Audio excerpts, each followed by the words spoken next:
अमेरिकी राष्ट्रपति Donald Trump ने फिर से बम गिराया है। उन्होंने सख्ती से कहा है कि एप्पल को अमेरिका में बिकने वाले आईफोनों को भारत या किसी दूसरे देश में नहीं बल्कि स्थानीय स्तर पर बनाना होगा। ऐसा न होने पर उन्होंने 25% टैरिफ लगाने की धमकी दी है। एप्पल ने इसे लेकर कोई भी कदम उठाया तो उसका भारत पर कई तरह से असर पड़ सकता है।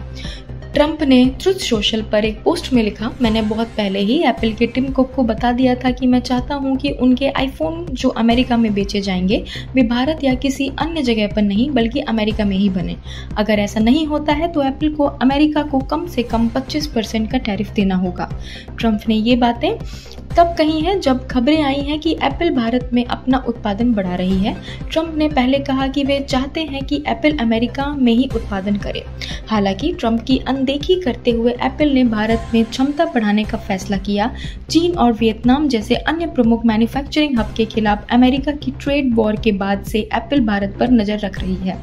फाइनेंशियल टाइम्स ने रिपोर्ट दी कि टेक दिग्गज अगले साल तक अमेरिका में बेचे जाने वाले सभी आईफोन की असेंबली को भारत में शिफ्ट करने पर विचार कर रही है। ट्रंप की टिप्पणी के तुरंत बाद रिपोर्ट सामने आई कि भारत पर एप्पल के फोकस में कोई बदलाव नहीं हुआ है।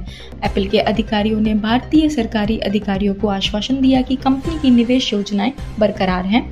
देश एप्पल का एक प्रमुख मैन्युफैक्चरिंग बेस होगा।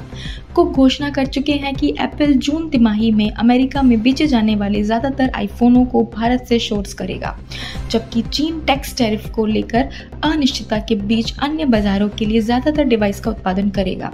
इसका मतलब है कि अमेरिका में बिकने वाले आईफोन ज्यादातर भारत में बनेंगे, बाकी दुनिया के लिए ये फोन चीन में तैयार होंगे। ट्रंप चाहते हैं कि एप्पल अमेरिका में नौकरियां पैदा करे, इसलिए उनकी इच्छा है कि एप्पल अपने फोन अमेरिका में ही बनाए। एप्पल अभी भारत और चीन में अपने फोन बनाती है क्योंकि यह सस्ता पड़ता है। अगर एप्पल को अमेरिका में फोन बनाने के लिए मजबूर किया जाता है तो आईफोन महंगे हो सकते हैं। ट्रंप की धमकी से भारत के इलेक्ट्रॉनिक निर्माण क्षेत्र, निवेश और व्यापार संबंधों पर नकारात्मक प्रभाव पड़ सकता है। यह घटना वैश्विक व्यापार नीतियों की अनिश्चितता को भी दर्शाता है। इसके भारत पर कई तरह के संभावित असर हो सकते हैं।